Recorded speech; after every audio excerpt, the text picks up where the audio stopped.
The John S. Armstrong Lectureship for Media and Democracy honors a fantastic professor at Furman, John S. Armstrong, Professor Emeritus in Communication Studies.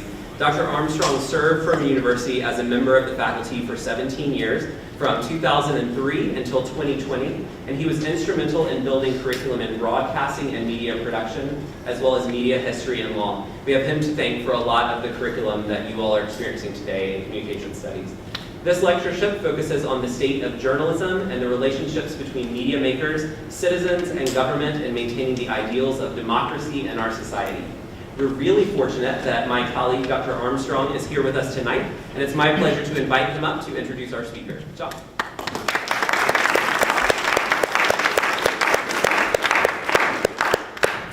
Thank you, and I would also like to thank all the folks in the Comm Studies Department who set up tonight's event, made it possible. I also want to thank Professor MacArthur for his kind words, although he's really giving me a strong sense of imposter syndrome when he says things like that. I'm grateful to be here tonight for two reasons. The first is that it's the John Armstrong Lecture in Media and Democracy and not the John Armstrong Memorial Lecture. The second reason is that our speaker tonight is Professor Chris Bale. I gave the inaugural talk in this series last year. To prepare for after 3 years of retirement, I embarked on a crash reading program on the current perilous state of American democracy. The topics range from fictional accounts of the next American Civil War to procedural tune-ups for the American electoral system. But the book that impressed me the most was Dr. Bale's 2021 work, Breaking the Social Media Prism, How to Make Our Platforms Less Polarizing. The book is based on intensive, large-scale, and fine-grained research on social media. It leaves no doubt that social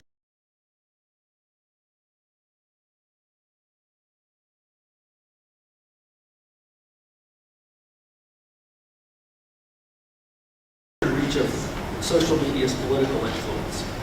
It also offers smart, practical proposals for bridging the divide. As his writings demonstrate, Dr. Bale is one of the world's foremost computational social scientists. He received his bachelor's degree from Bowdoin College and his PhD in sociology from Harvard University. He is now professor of sociology and public policy at Duke University. Dr. Bale is also the founding director of the Duke Polarization Lab. In 2021 and 2022, he served as an academic consultant at a social media site, then known as Twitter. There are many other impressive and relevant elements to Professor Bale's CV, but the longer I speak, the less time we'll have to hear from Professor Bale himself. His presentation tonight is entitled "The Media That Divide Us. Is Social Media Making Us More Polarized, or Are We the Problem?" He'll be taking questions afterward. Let's welcome Dr. Chris Bale. Thank you.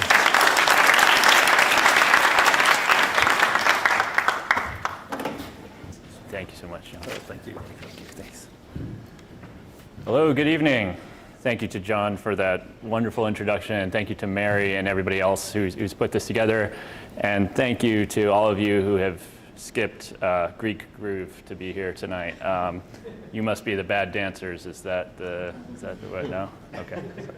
So, as Dr. MacArthur mentioned, the subject that brings us together tonight is, I think, one that we can see all around us, unfortunately, and that is that no matter what the topic, we could be talking about the COVID-19 vaccine, we could be talking about climate change. We seem more divided than we used to be. There are many other topics we could list. Probably top of mind for many people right now is Israel-Palestine as well. And if you spend time on social media talking about these problems, you may be underwhelmed, right? We seem to increasingly rely upon social media to communicate the world back to us. And it does some good. I mean, I don't want to leave, especially the younger folks in the room, you've been lectured a lot about social media in your lives. I know because I teach students your age. And I know there's some good, and we'll talk about the good, particularly towards the end of the talk, and I'll try to provide some recommendations about how we can both create new types of social media, but also improve the way we use existing social media. But I'm going to start out by trying to explain how we got to the current moment where we observe so much polarization on social media. I'll talk about where I think we're headed, and again, what we can do to try to reverse the course. So about 3 years ago, I was part of a team of social scientists. So these are psychologists, sociologists, political scientists from all over the country, from a lot of wonderful schools like Northwestern, Stanford, Harvard, UC San Diego, top people. And they brought us all together to try to diagnose, what was driving polarization. And the thing that sort of stuck out to us most was just how much politics has become about us versus them. So one thing that sort of surprises people is if we look at your issue attitudes, what you think about, say, abortion, what you think about the division of church and state, sort of, perennial issues in American politics, we are actually not that much more divided than we were 40 years ago. That surprises a lot of people. But the thing that has absolutely changed is the extent to which we have started to dislike the other side. So we can ask questions like, imagine your son or daughter were to marry someone from the other political party. How concerned would you be? Or what if someone from the other political party, if you're a Democrat or Republican, or if you're a Republican or Democrat, moved into the house next door to you? How would that make you feel? And there, what we saw somewhere around 2012 is just an extreme uptick. You can see it on this graph here. Really, it's a downtick because what we're doing here is looking at the point where one's appreciation for one's own party began to be dwarfed by one's hatred for the other party. So it's no longer about loving your own party, it's just about hating the other party. And a lot of people, myself included, thought that social media was sort of a main part of the problem here. Now this is a graph of a group of Twitter users, and no matter whether we look at journalists here, or politicians, or pundits, we see a familiar pattern. The blue dots here are Democrats, and the lines between the dots describe people who are following each other on Twitter. And so what we see is Republicans tend to follow Republicans, Democrats tend to follow Democrats. I think we're all pretty familiar now with this narrative. Maybe if you've seen the Netflix documentary, The Social Dilemma, you've seen this story, right? That the key problem is that we are being insulated from opposing views. And this, many people worry, creates a kind of myopia that, we can't identify with the other side. Maybe we're not even hearing what the other side has to say. And if you want to look at this data, you can go to polarizationlab.com, which is the name of our research group at Duke. So I was super convinced that this was the problem. I was a young computational social scientist. Computational social science is a sort of new field that fuses social science with computer science. And all of a sudden, we have the ability to study millions of people, to run large-scale experiments, to do things that social science scientists once thought were impossible. Some people like to say social science finally found its telescope. And so we thought, we can figure this out. We'll get the best minds together, and you're looking at some of them right now, some of the best statisticians at Duke, some of the best computer scientists, some of the best political scientists, and let's design a study that would take people out of their filter bubble, the filter bubble being the name we use to describe this process where we all tend to follow people from the same side. And of course, many people worry that algorithms embedded within social media platforms reinforce that human tendency, right? So if you're a TikTok user and you've seen that sort of scary moment where, how did it know that I like this, cartoon, right? I think those of you who use TikTok have probably been impressed by that, right? And so now think that when it learns your political biases, it's going to show you more and more from your own side. So what if we could pop the filter bubble and take people outside of their ideological silo? What would happen? And this is one idea of what might happen. Here we have a Republican and a Democrat, and most of the time we have sort of our tribal political identity on. We are sort of attacking each other. We're hanging out with our own side. But maybe if we started to talk to each other, and there's a lot of good social psychology that suggests when you bring rival groups together in a non-competitive context, and you allow them to humanize each other, to identify with each other, to learn each other's stories, that sometimes this experience can lead people to challenge prejudice and stereotypes that tend to fester in the absence of that kind of intergroup interaction. So, maybe, just maybe, if we're thinking about America as walking along different pathways, protesting different things, maybe if we pop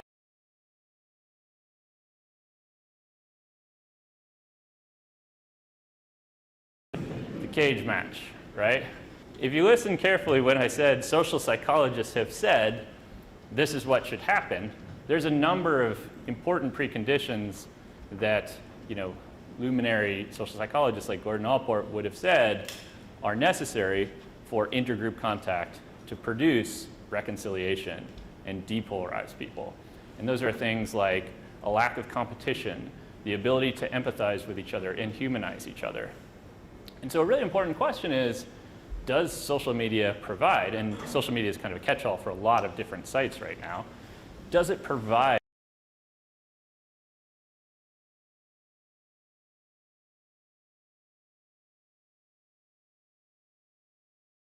we're doing battle and trying to impress our friends? The problem, if you want to study this type of question, is that we all think, or many of us think, and again, myself included, that our social media networks shape our political views, right? So I'm getting that dose of the TikTok algorithm or the Instagram algorithm or the Facebook algorithm that's telling me what I should think, or showing me what all my friends think, and I'm sort of getting the same messages, right? And my opinion's going to evolve that way. But it's also the case that my political views shape my social network. So when you first log on to a network, maybe TikTok's an exception, but if you first log on to, say, Twitter, you start following people, right? And you tend to follow, if you're a liberal, maybe you follow the New York Times. If you're a conservative, maybe you follow Fox News.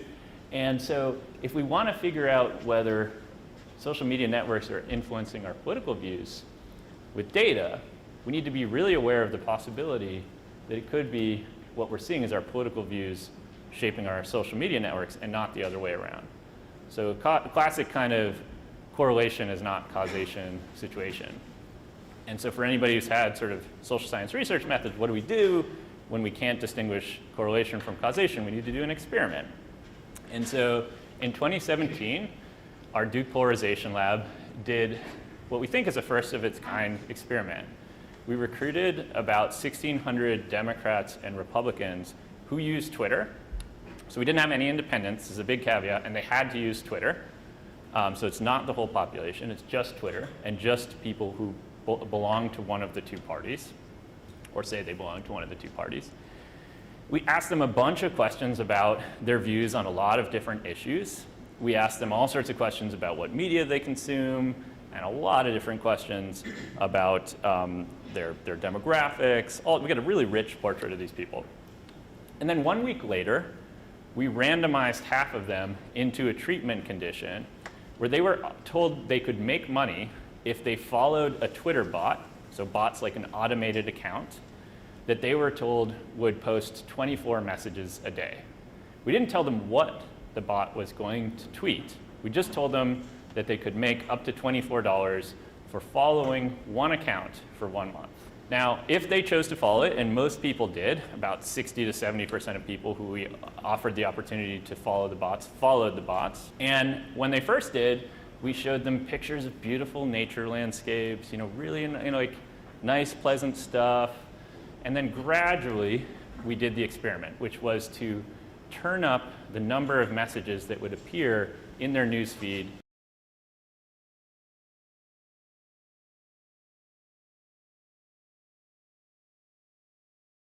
Republican news organizations, Republican pundits. And if you were a Republican, vice versa, you would begin to see Democrats, like at this time, we're 1 year after the 2016 presidential election, so you'd see a lot of, Hillary Clinton and folks on the left, or advocacy groups like Planned Parenthood, right? And the hope was that these people, whose filter bubble was popped, so to speak, would, after 1 month of getting this treatment, of listening to the other side, that they would then moderate their views. So if you were a Republican and you were listening to Democrats, maybe you'd become a little less conservative. And if you were a Democrat listening to our Republican bot, maybe you would become a little less liberal. Or at least, maybe people would be able to sort of at least understand the other side, even if they didn't agree with it. So how did we build these bots? We used computational social science, which again is this new field that leverages insights from computer science to try to map and understand human behavior. And so here what you're looking at is a network, a large network of opinion leaders on Twitter. So we took every elected official on Twitter, we scraped or obtained the name of every account that they follow, and then we found all accounts that were followed by at least 12 elected officials. And so this is a really big group of people, about 4,000 people, that includes not only the elected officials, but journalists, advocacy groups, media organizations. We're trying to not just give them a dose of politics, but sort of the whole political media ecosystem, if you will. And basically, once we had this big network, we used a bunch of fancy machine learning methods to classify people as either liberal or conservative based on patterns in the type of people who they tend to follow. So if you're a liberal and you follow all liberals, we're gonna give you a strong liberal score. If you're a Republican and you follow some Democrats, then you'd get, but mostly Republicans, then you'd get sort of a weak Republican score on our ideological continuum here. Then every hour, our bots, which were running on a server, would randomly draw one of these accounts, and if that account had tweeted in the last hour, it would retweet it. So we didn't do anything to intervene to determine what types of messages people would see. We only sort of disrupted the connections, right? We gave them new connections that they probably wouldn't have otherwise had. So I want you to imagine yourself, how many people use Twitter here? Probably, or now X, I guess I have to call it. At least a few, mostly older folks, okay. Everybody else I'm gonna assume is on TikTok, Instagram, some combination thereof. But imagine yourself in an experiment like this, right? You signed up, it's gonna be a quick way to make 24 bucks, and all of a sudden you're starting to see a bunch of stuff that you don't disagree with. Maybe at first you're curious, maybe you read it for a few days, but surely after a little while you'd be really tempted to drop out of the study, right? Or maybe start ignoring our bot. So what do? Because if people ignore our bot, and then we go to subtract the difference in the outcomes for the experimental condition from the control condition, they could look exactly the same if the treatment condition didn't get treated. So how do we know that the people who are supposed to see the other side saw the other side's tweets? Cute animals. So once a day, our bots retweeted one of these truly exquisitely adorable creatures. And at the end of each week, we asked people whether they could identify the cute animal that we had been tweeting. So we did this because we wanted to be able to measure not only whether they were looking at our tweets, but how often they did. So when I show you the results of the study on the next slide, you'll be able to see the effects of following the other side according to the amount of dosage that you got. So on the left side, we're looking at Democrats, and these are people who just joined the study and agreed to follow the bot, regardless of whether they could identify all the cute animals. And these are people who could identify all of the cute animals. Now, we're measuring how their responses change on a bunch of questions about their ideology. So race and policing, climate change, size of government, about 10 different issues. And we measured it at the beginning of the month and the end of the month. And what you're seeing here is whether they became more liberal or more conservative if they were in the study's experimental condition. So if they move to the left, they're becoming more liberal, and if they move to the right, they're becoming more conservative. Now remember what we wanted to see, and what I think most people thought would happen, especially people like Mark Zuckerberg or Twitter's former CEO Jack Dorsey were saying publicly at the time, we just need to pop people's filter bubbles. That's the problem. That's going to produce moderation. Unfortunately, our experiment showed exactly the opposite. So Republicans who followed a Democratic bot for 1 month became substantially more conservative, not more liberal. And the size of this effect could be compared to the overall 10-year increase in polarization among Republicans and Democrats between about 2015 and 2005. So pretty big effect. bad news, right? We probably don't want to pop the filter bubble. It wasn't the beautiful example of people humanizing each other. It was the cage match, right? So why? We had just founded the Duke Polarization Lab.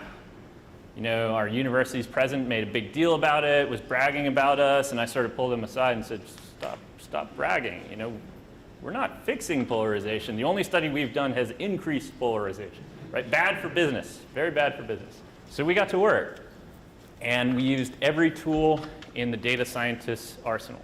We had every tweet that thousands of people had produced or liked, every reply, every comment, every share. We knew everyone that they were connected to. We had scraped their entire network.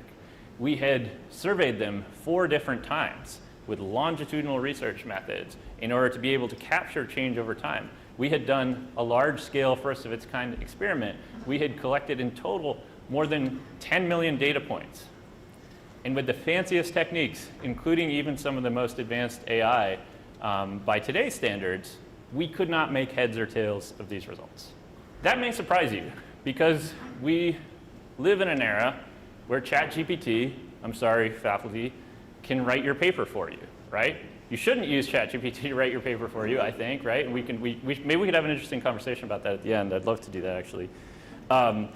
So if AI can write a convincing college paper, surely it should be able to make sense of 20 million data points, right?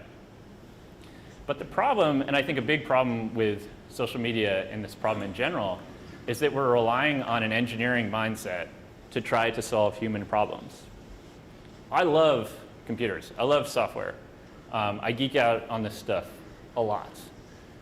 And so it was a big piece of humble pie for me to swallow to say, we don't know. So what did we do? We repeated the entire experiment, but this time, instead of using our high-powered data science methods, we went and interviewed people. We did about an hour, hour and a half long interview with people before and after they were part of the same experiment. And so we got to know people. We got to ask them questions like, you know, why do you use social media? What happened the last time you used social media? We got to see the experience of this experiment from the eyes of the people who were participating in it. We got to watch them, and we'd show them content and talk to them about content. And this turned out to be the single most important decision we made as a group of researchers trying to solve this question. And to explain what we found, I want to tell you some stories. And these are going to be stories of people that we interviewed in the course of the research for this book. And the first one, and the one that illustrates why we think when you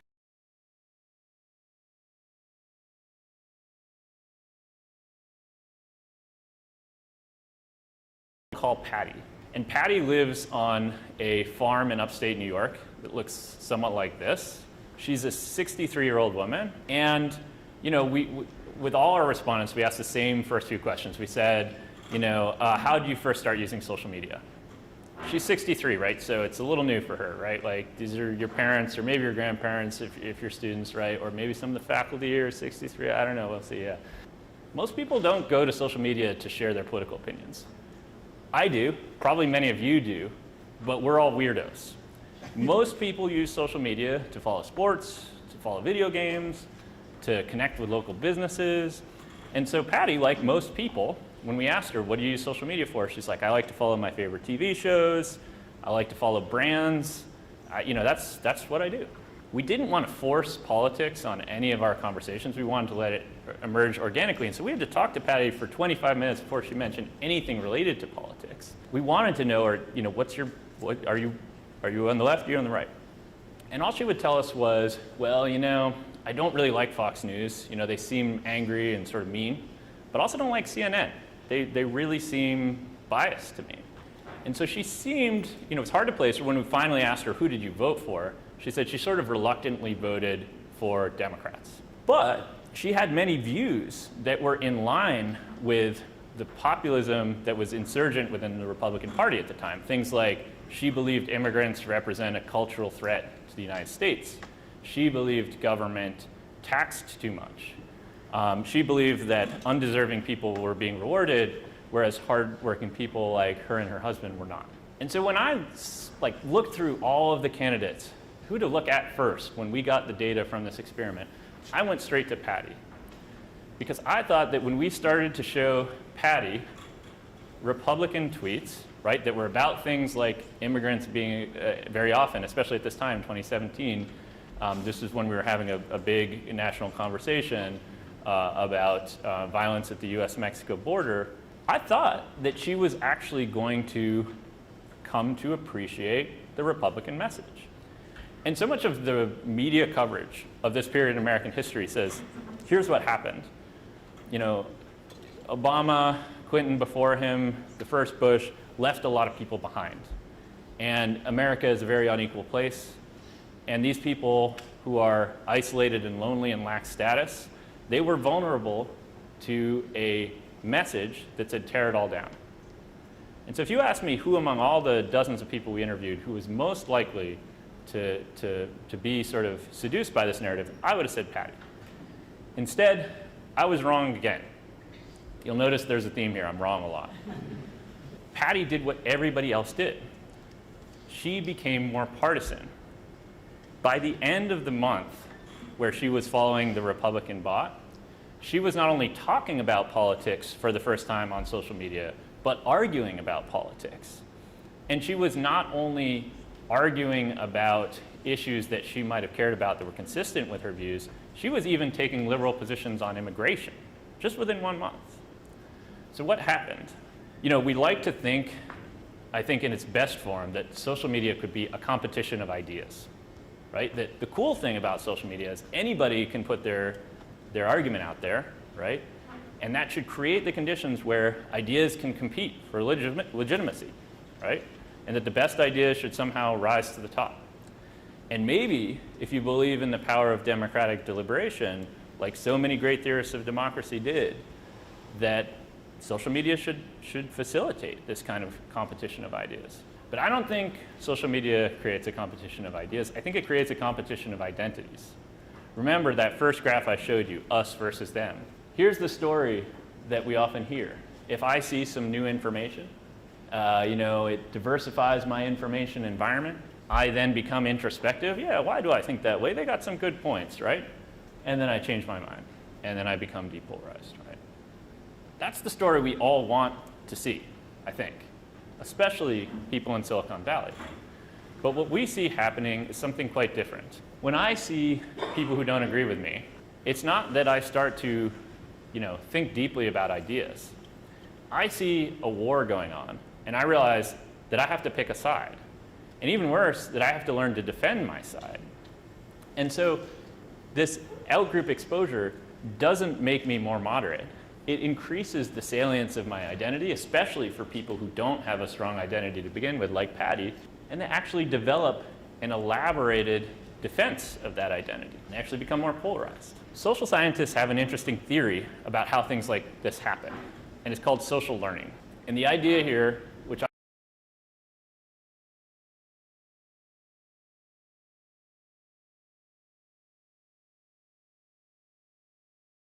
a dog. You take your dog to the park, right? They're having a great time, right? Maybe there's some other dogs, but they're happy no matter what the other dogs think, right? You walk into a high school cafeteria and it's just an anxiety party, right? Like we're all just constantly wondering. I'm wondering right now, what do you all think of my research, right? And nobody's thrown tomatoes yet, so I know that I'm at least doing a decent job, right? So let's think about what social media does to that human instinct to learn what other people think about us. If you watch a young child, right? Have you ever seen a young child play peekaboo?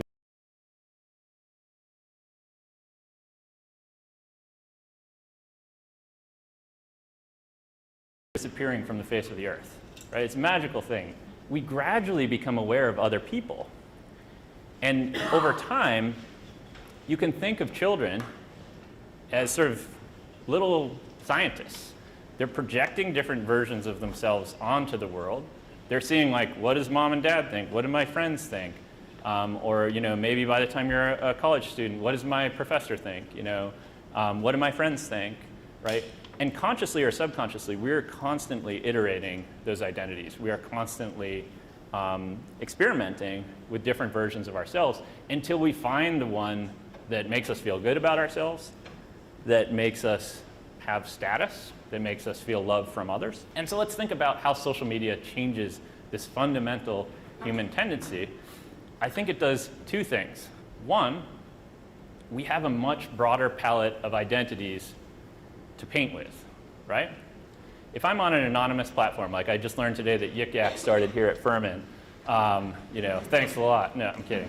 I can be anybody, right? I could pretend to be LeBron James.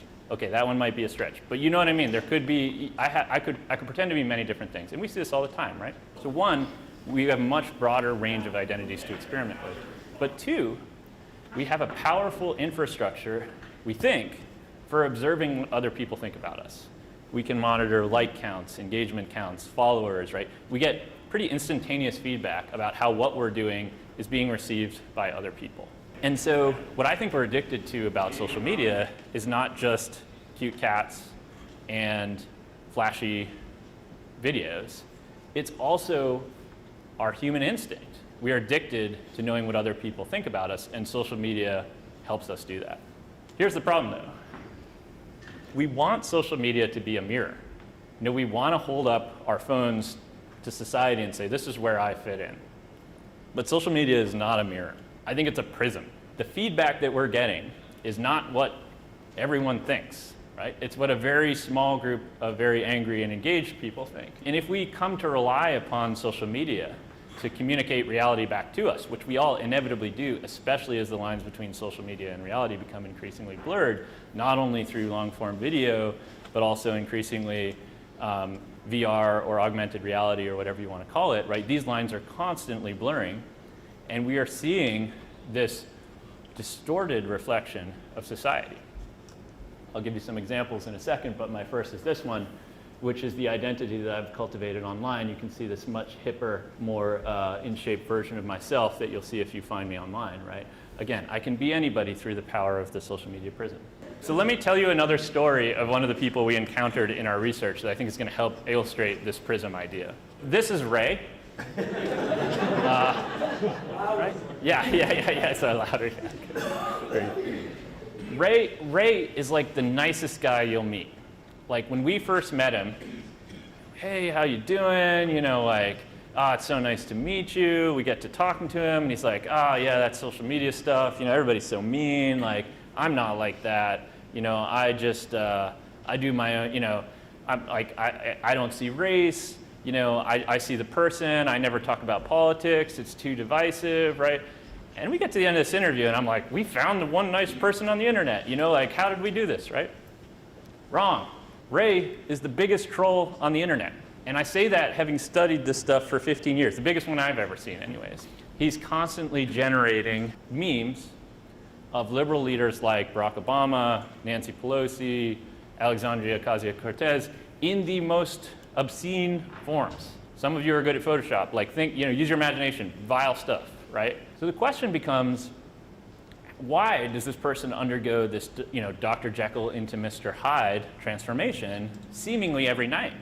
Because he's posting 8, 9, 10 meticulously photoshopped memes every night of liberals. But you meet him, you never hear anything about it. Well, we have multiple sources of data on Ray, and that's not his real name to protect his identity.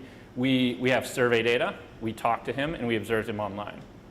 And so when we began to triangulate, my first thought was, we must have messed up and confused two people, because this could not be the same person. But then we went through with sort of digital forensics and said, okay, well, he is talking about the same pizza store that's down the street from where he lives, and we can tell because of Google Maps. Then we start to see, oh yeah, it checks out, like he works in this industry that he keeps talking about. It's the same guy. But that same digital forensics helps us learn that he is also a 54-year-old man who's unemployed, lives with his mother, and he is a deeply conservative man who lives in a very liberal city and works in a very liberal profession. And he has a very sad existence. As much as the content he's producing shocked me and upset me, no matter what your politics, I think it would upset you, I sympathize with him. I thought this is someone who has been, left behind. If we're thinking about that identity experimentation process, right? That search for status, that search for what makes you feel good. he's not getting it in real life. He's unable to share some of his deepest convictions about, say, President Barack Obama, who was one of his most common targets. But online, he's like a celebrity. Okay, he has like 300 followers, which, is maybe slightly above average for Twitter users, but it's certainly not, 10 million followers or something like that. But for someone like Ray, this provides, I think, a very badly needed sense of status. It's a way to fit in.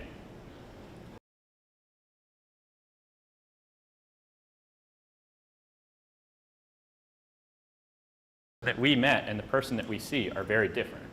Let's look at another example. So of all Twitter users, prolific political tweeters like Ray make up 6% of them. But that 6% of people account for 73% of all tweets. And if we look at the political ideologies of that 6% of people, they tend to either be way to the left or way to the right. And by the way, I'm beating up a little bit on a conservative here, but if you read my book, you'll see examples of liberals, extremists, also isolated, also living in deep red parts of the country as well. So the problem is this 6% of people who are generating 3/4 of our tweets, at least back in 2018, are the most partisan people in the country. Now, if you log on to social media and you wander into a conversation about politics, and this 6% of very extreme people is generating 3/4 of the content, you are going to wrongly conclude that most people on social media are extremists. Through the power of the social media prism, or a distortion if you like, you are going to confuse extremists with moderates from the other side. And for my money, that's the single most damaging thing that social media does, is increase the gap between social media and reality. Now you may be saying, okay, this is just one guy. Maybe, I don't know, you have an uncle who does that. It's about to be Thanksgiving, right? Like we all have some difficult conversations at Thanksgiving, many of us, right? And you're thinking, but these aren't the people I know, and surely they're not Furman students, right? And maybe Furman students are more like this woman, who I call Sarah Rendon in the book. That's not her real name. Sarah is really interesting. She goes to a top school like Furman. She's half Puerto Rican, half Jewish. Her father was a police officer, though.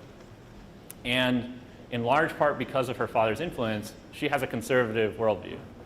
She's really concerned about police and violence against police, for example.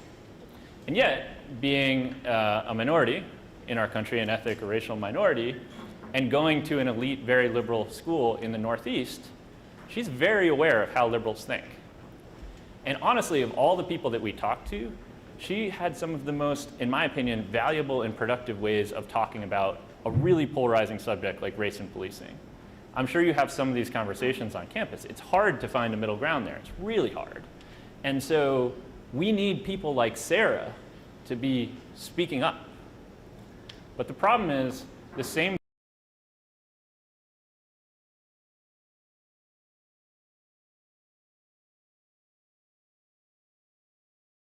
Sarah answered the question that we asked all the people we talked to, which is, what happened the last time you were on social media? First question we asked them. She says, well, I haven't been on social media for a month. I said, well, why? And she says, well, I was up late. It was, 10 p.m. And I was scrolling through Twitter, as I often do before I go to bed. And there was a post from the NRA, the National Rifle Association, that came through, and it said something fairly innocuous in the landscape of America's argument about guns. It was something like, it's everybody's right to own a gun. Now, you may not agree with that statement, but I think you'd agree, in the landscape of our gun debate, that's not a pretty extreme position.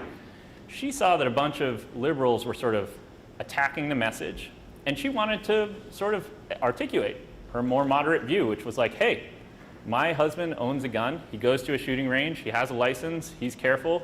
He uses it to protect our family. I just wanted to speak my mind about this, right? Within 2 minutes, she had 2 notifications on her phone. One was from someone who said, and I quote, "I hope your children find your husband's gun and shoot you." She told us other stories of other times where she articulated a moderate view and, for example, discovered that the woman she was arguing with was a breast cancer survivor, and she reached out to her in an attempt at empathy and human connection and said, hey, I know we're having an argument, but I saw you had breast cancer. I myself had breast cancer. I just wanted to know, I'm glad you made it. One sentence reply, I hope you die, right? This is unfortunately the most common story. If we look, like the Pew Research Center has done in many surveys, and we ask people, what's the most common reason people get harassed online? It's for articulating your political views. So why are the moderates missing? It's because moderates like Sarah have no reason to wade into a debate where their children get threatened.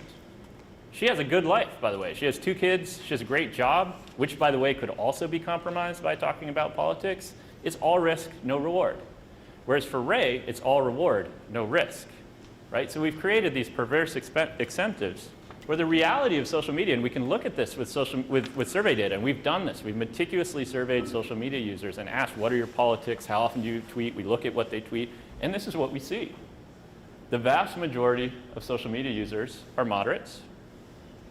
If we have a continuum here that ranges from extreme to extreme, and here we have the size of that population, most of them pretty moderate. But who do we see? We see the tail ends of this distribution, right? So what do we do? And in the last few minutes here, I want to offer some solutions that we've tried to develop in the Duke Polarization Lab. The first is new algorithms. So, we all know the story of algorithms pretty well by now, I think. Or at least a common story is one that probably motivates that guy Ray, right? And maybe you've seen this yourself. If you make an angry reply to an angry message, there's going to be a multiplier effect there, right? It tends to spread. Engagement begets engagement, even if it's negative engagement, right? And that could be great if you were, say, celebrating Furman's recent athletic victory over, who's your rival? Sorry, I got to do my research next time. Right? Think that that's great, right? But that's not what happens with politics, right? You have, an extremist says something crazy, then someone on the other side gets really angry, shares it with all their friends, they get really angry, right? And inadvertently, those people who are trying to condemn and discredit the message are inadvertently elevating the message through the power of these algorithms, which were designed to reward engagement for the purposes of virality, right? We're all supposed to go viral. That's the optimization that's built into the guts of most social media platforms. But it doesn't have to be that way. We can optimize for other things. So for example, we could optimize for consensus.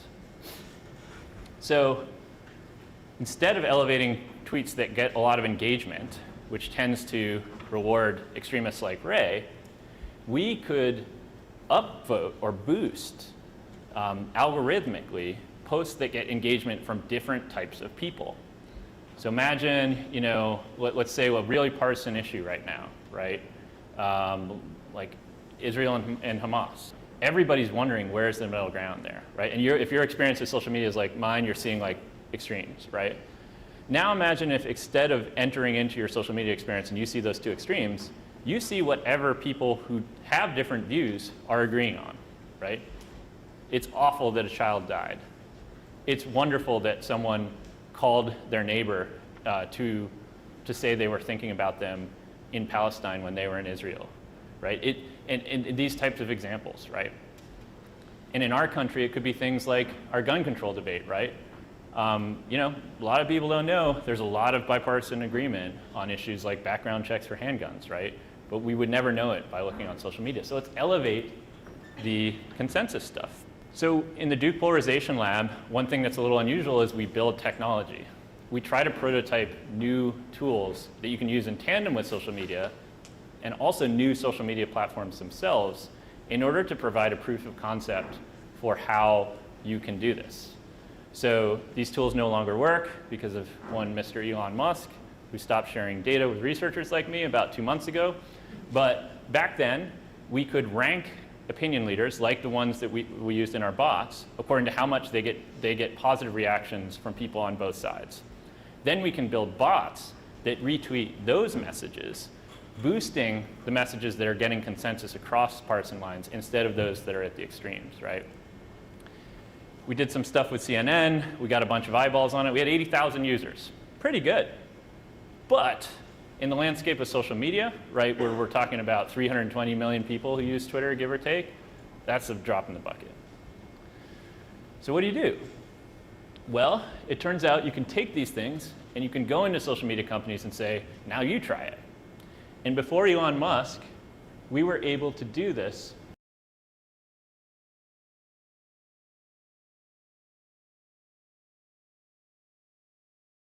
label something that they think is misinformation.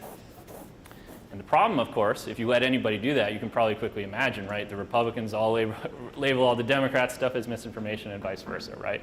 But it turns out that there are a lot of cases where both Republicans and Democrats agree this is misinformation. And so if we boost those messages, which we did with Twitter in 2023, it created a 25 to 35% drop in the sharing of misinformation on the platform. That's a pretty big effect, especially when you consider that Facebook alone spends $1 billion a year on content moderation. So if you can drop that content moderation by 25%, you may be able to save a couple $100 million. And you can read about that on our website if you'd like to. I'll give you two more ideas, maybe three if we have time, then we'll wrap up. Second is, what about new identities? So if the problem is that we're trapped with these two options, right? You just immediately you walk onto social media and you're like, okay, you on my side or you on the other side, right? And then you behave accordingly. But what if we can take away identity signals altogether? What would social media be like then? Now you can't go into Instagram, TikTok, Facebook, wherever and say, hey, I'd like to make everybody anonymous. That could be really bad, right? Anonymous people like Ray, who harass people on the internet might run wild. But there's another story that you could tell, which is that anonymity allows people to discuss ideas without knowing the identities of the people who are expressing them. And maybe, just maybe, it could be depolarizing. And so we made a social media platform. And we brought people together to talk about politics, either immigration or gun control, and we experimentally made them semi-anonymous or fully anonymous to each other. And we wanted to see, is anonymity the problem or a possible solution? I thought it was the problem, but by now you guys know I'm wrong all the time. So now you'll know that the right answer was that it depolarized people. People who used the anonymous social media app tended to have less polarizing conversations and tended to exhibit less polarized attitudes afterwards. If we have time, I can tell you more about why we think that happened. Third, we can change things from the top down. We can lobby companies to change the way algorithms work. We can try to push new algorithms onto them.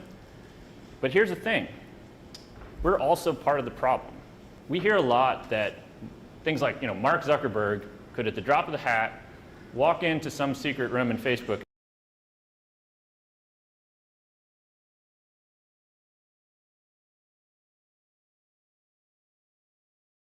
do three things and then we'd all be happy again, right? But really, I think we were polarized before social media, right? And I think there were many reasons, different reasons we're polarized. But one other interpretation of social media is not that it is polarizing us, but is that it is allowing us to realize that we are a very polarized country.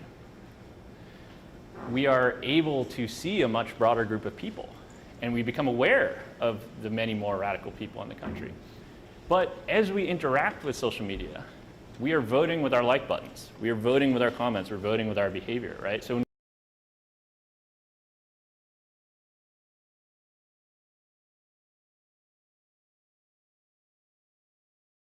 right?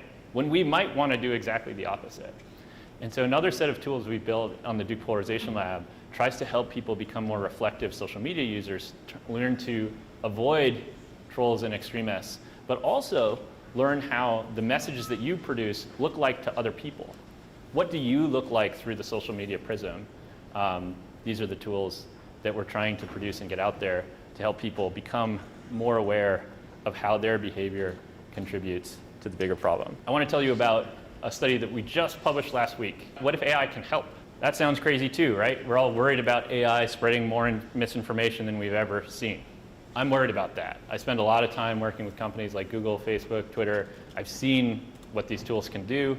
I've worked with intelligence communities to try to disrupt Russian troll networks, for example. These things can be really powerful. But what if they can also do the opposite? What if they can also depolarize? So with a bunch of other computer scientists, social scientists, we devised a large study. We recruited tons of people, about 1,800 people, to talk about gun control. And they're just chatting and think of just a simple chat back and forth, sort of like WhatsApp or DMs. And here's how a typical conversation might go. Someone might say, oh, guns are a stain on democracy. Guns help us protect democracy. And then in this hypothetical example, someone's about to say, oh, well, you're really naive, right? And this conversation's going nowhere good, right? We can all probably guess where this conversation's going. These two people aren't going to agree, right?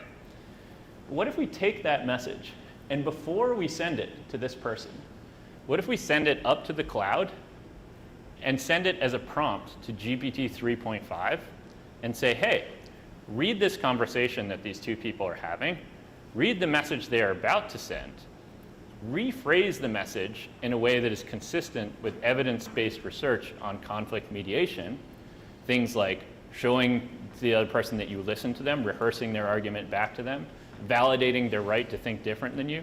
These are proven techniques, not only in the scientific literature, but nonprofits like Bravery Angels and other organizations that work to reduce polarization use all the time. You then send those rephrased messages back to the user, and you say, hey, instead of sending the message you're about to send, would you like to send one of these 3 other messages? About 75% of the time, people choose to send one of the rephrased messages.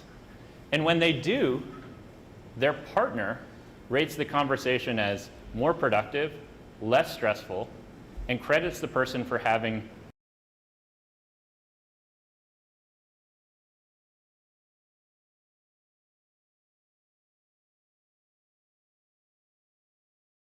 engineer anybody's opinions. We're just trying to give people another pathway for a conversation. And in follow-up work, we're using AI to simulate conflict. So you can imagine you're about to have an argument with someone. You're about to go argue with your professor, God forbid, right? You're worried about how it's going to go, right? You can play out with AI conflict, and we can use AI, fine-tuning these models, training them to do conflict mediation work.